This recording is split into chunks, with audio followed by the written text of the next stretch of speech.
Hello and welcome to Motors for the Masses, and today I'm going to start with talking about why I ditched GoPro for DJI, and then I'm going to be showing you through the rest of the equipment I tend to use for filming. So let's roll the intro and get cracking.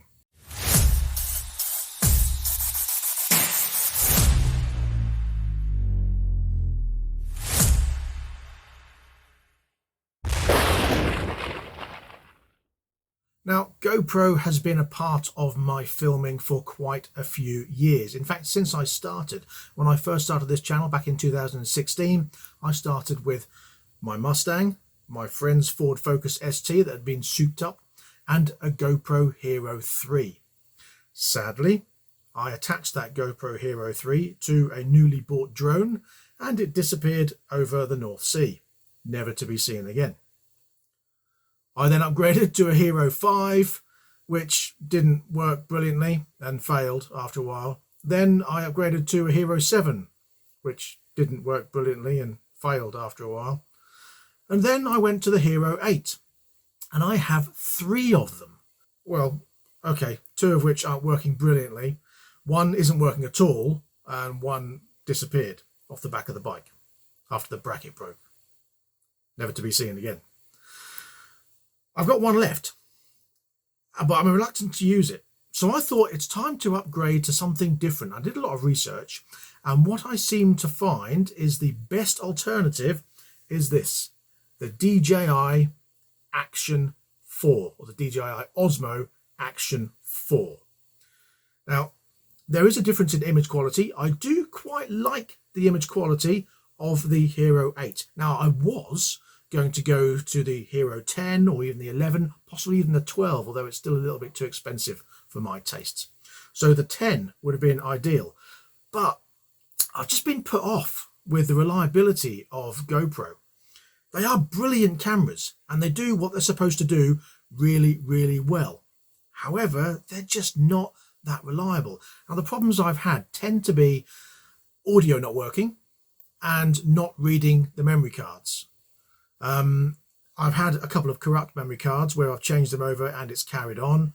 This one still seems to be working okay, touch wood. But I'm reluctant to use it because I can't rely on it. And from what I've seen, and all the videos I've seen, the DJI has been ultra reliable. And I'm hoping that's going to continue with me. Now, GoPro, I've always got freezing issues with a lot of the GoPros, where nothing seems to happen. The buttons don't seem to do anything. It doesn't turn on and off. You can't do anything, so you have to take it all apart. And if it's strapped into a chin thing, you've got to undo it, take it out, take the bracket off because it's on these little hooks here. So you've got to take the bracket off before you can even get it out of the case to remove the battery, put the battery back in, and there you go. Bit of a bind. And what I like about this DJI is the bracket it comes with is not there. What have I done with it? It came with 2. It's a magnetic one anyway. I mean, it's magnetic anyway. So this is metallized and it sticks to the bottom of anything metallic, funny enough. And I need to find that bracket because it's bugging me now. What have I done with it? I know where it is. It's in my trusty Oxford bag with all my brackets in. There it is. Don't even get me started on how many of these things I've got. The handlebar mounts and all sorts of stuff like that. But yes, this, I really like this. And you probably, if you've been looking at the Action 4, you've probably seen this. But it's cool. It's not very big. It looks like a little bracket with the same sort of style as the GoPro mount. But not that way, it's the wrong way around. Look at that. Oh. Nope. It's this way around. So it's magnetic and then it clicks into place. It's not clicked in yet and it's still sticky. There you go. Clicked into place. That is brilliant. I love that. And then, so you can leave that attached on your chin mount, thusly, and then just stick it on. That is brilliant. I love that.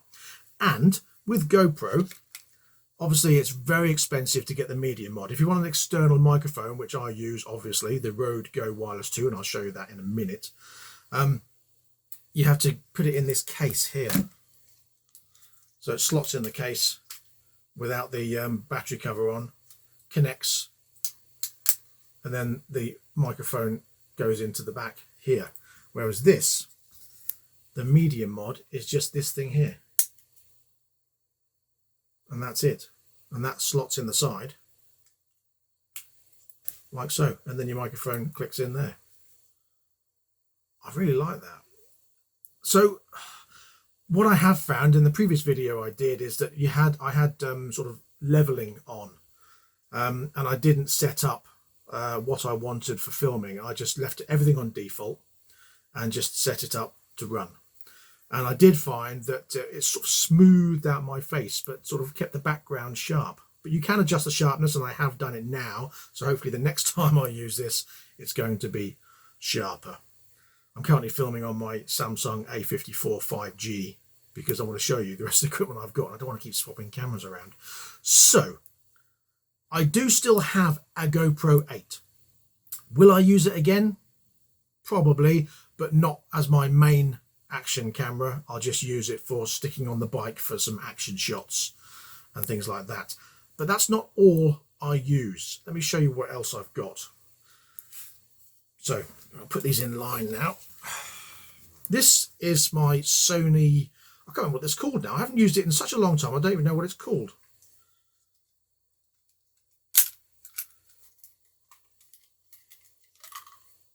The Sony 4K something. I've forgotten now.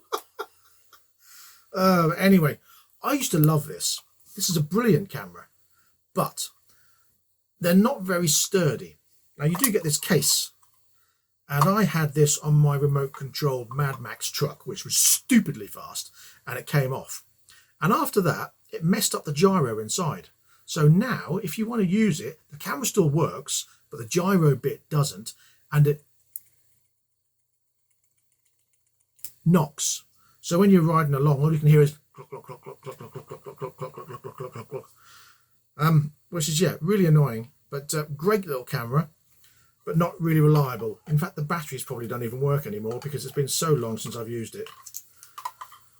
Shame, really. I'll try and find them. I might use it again. But again, great if you don't want any sound. I'll get it in now, look. Don't care, don't use it. Right, so the GoPro is what I've got. The new DJI Osmo Action 4 is what I've got. Now for my 360 shots, I use this, the Insta360 1R. Brilliant camera. I love this. Again, not good with sturdy shots. When I did some track riding, I had this mounted on the back, and obviously my track bike is very harsh, no forgiving suspension, basic plastics that just cover and rattle around. And this shut down the second I left the pits because it can't deal with all that. Now obviously when it's on the pole, it's got some sort of buoyance to it, so it's not constantly shocked. When it was sitting on the bike, it's shocking, and it didn't like it, and it shut down. So not great if you're going over a lot of vibrations. Now when I bought this, I did get the little attachment with it for the action camera, so that pops off and you pop that on instead, so you can use it as an action camera. The fact that I've still got the cover on there shows I've never used it as an action camera. Don't know why, but I just like the 360 attachment. So yeah, that is my 360 camera. I love that. It's fantastic shots. The only thing I find is that when you move in different directions, it can distort the corners of the image depending on where you've got it. If you have it like that as well, and you have that on the wrong side of the lens, you can see the edge of that sometimes also. So you've got to be careful how it's positioned and where it sits in comparison to the fisheye lenses. But yeah, brilliant camera. Love the Insta360, and I was going to go down the route of the 360 action camera they do. The Ace Pro, that's it, the Ace Pro action camera. But they're nearly £500, and that was just too much money. So that's why I went with the Action 4, because it was the best value for money for what you get. Still more expensive than the GoPro, same sort of price as the GoPro Hero 11, I think. Not the 12, the 12 is more expensive. Not there's a lot of difference between the 10, 11 and 12 that's really worth spending that extra money for. So that's why I went for the Action 4 as my main action camera. So what else do I use when I'm filming? Well, if I'm just talking about the bike and I've got the camera set up and we're standing there talking about the bikes and showing you around them, I use this, and that's my Canon 80D. I love this camera, great. It's got a Canon lens on it as well. Now, you probably know that when it comes to cameras, half of the battle is getting the right camera. The other half is getting the right lens. If you've got a good camera and a cheap lens, you're going to get horrible quality. So you need to get a good lens and good camera. Now, this is a Canon lens. I don't only have Canon lenses, I've got Tamron as well. This is my 800mm Tamron lens. Brilliant.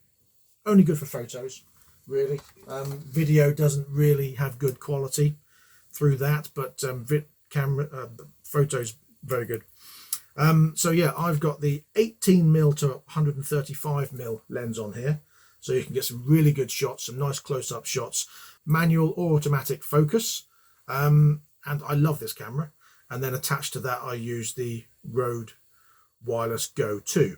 Unfortunately, I've only got one of these base units now, because the other one disappeared with my GoPro last week. I've still got one, so we're all good. And I only tend to use one at a time now. I don't tend to use more than one unit, so I don't really need the other one anymore. Anyway, never mind. So yes, that's my main camera when I'm doing talking to camera, introducing the vehicle. If I'm setting that up at the side of the road, when I'm doing passing shots and things like that, I either use the GoPro, or will be the Action 4 now, or that with either the Rode Go Wireless 2 mic or this, the Takstar boom mic. Brilliant. Now this, when I was looking at boom mics, I was really worried about how expensive they were all going to be. And I saw this Takstar and I was unbelievably surprised at how cheap it was, like 20 something pound. And it is brilliant. It's got a bass boost on there as well. It's a brilliant microphone. I love that. Highly recommend it. Do your research when you're looking at microphones. Don't always just go for the most expensive. Obviously Rode was the one I wanted to go for, but this I found was superb. Very pleased with that. I bought 2 of them. The other one is attached to my other camera, which is, no it isn't. It's over there. Here is the other one. I've got a different camera because it wouldn't go in, this wouldn't go in the mount for my other camera, and I'll show you that in a second. So yeah, that's the base one, and then the dead cat I put over the top. So yeah, the Takstar SGC 598, is that? I've got my glasses on. Yes, I wear glasses, not very often. I should do. There we go. SGC 598. Excellent. Oh dear. I am 50 next month, so. But anyway, this is my other camera. That's my biggest purchase yet. And that's this, the C100 cinema camera.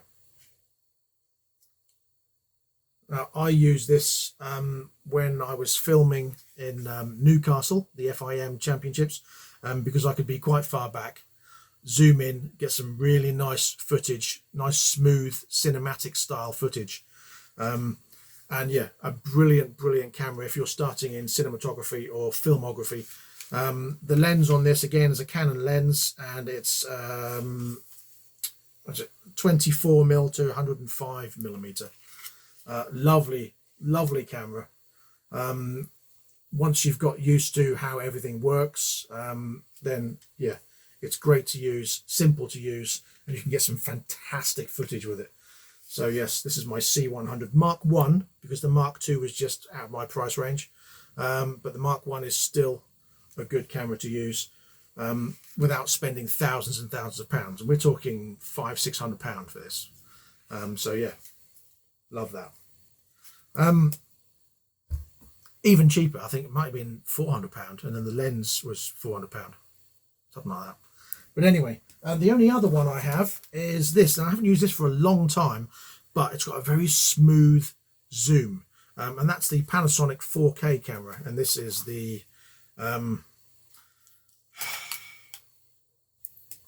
can see that actually, HC-VXF990. Nice little camera. When I first started using video cameras, this was the first one I used. It's a 4K camera. Still use it sometimes. As I say, it's got a really touch sensitive zoom. So if you touch it a tiny bit, it zooms really slowly. And then the more you push it, the faster it zooms. And you can do it really, really smoothly. Obviously, if you're not used to it, you just go like that and it goes, zoom, jerk. But yeah, you can do it really nice and smoothly. And when Malcolm and I were using this, he got used to doing some fantastically smooth shots. And then when I was doing a lot of stuff on the bike, it's very lightweight as well, so you could really come down and do some great zooms as well. So you could zoom out and pan at the same time. Lovely. And occasionally I do still use it because it is a great little camera. The only thing I find with this is that after about 1.5 years of it, the autofocus started messing up.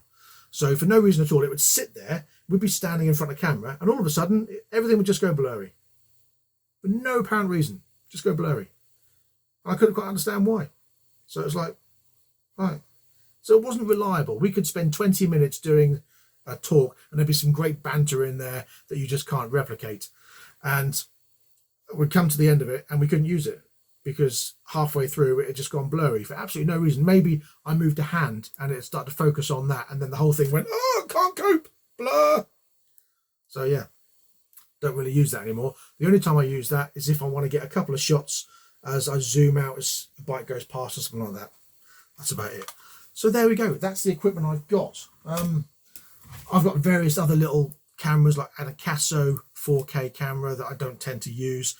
2 or 3 of those. When we went to Wales, Malcolm was using one of those, and I had one on my helmet and then my GoPro on my chest, that sort of thing. But yeah, I don't tend to use those anymore.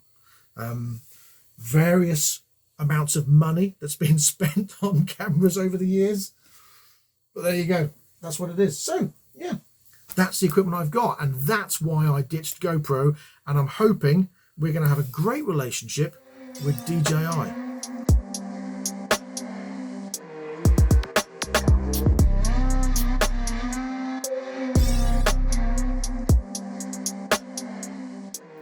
It's a shame because GoPro are brilliant and I love them. They're just not reliable for long enough, and that's a big expense, and you can end up with a whole shelf full of cameras that just don't work anymore because the longevity of their reliability is questionable. And that brings me to the end of this episode. Thank you very much for watching. I'll be back next time with something else. So until next time, please ride and drive carefully, but have fun. Bye bye.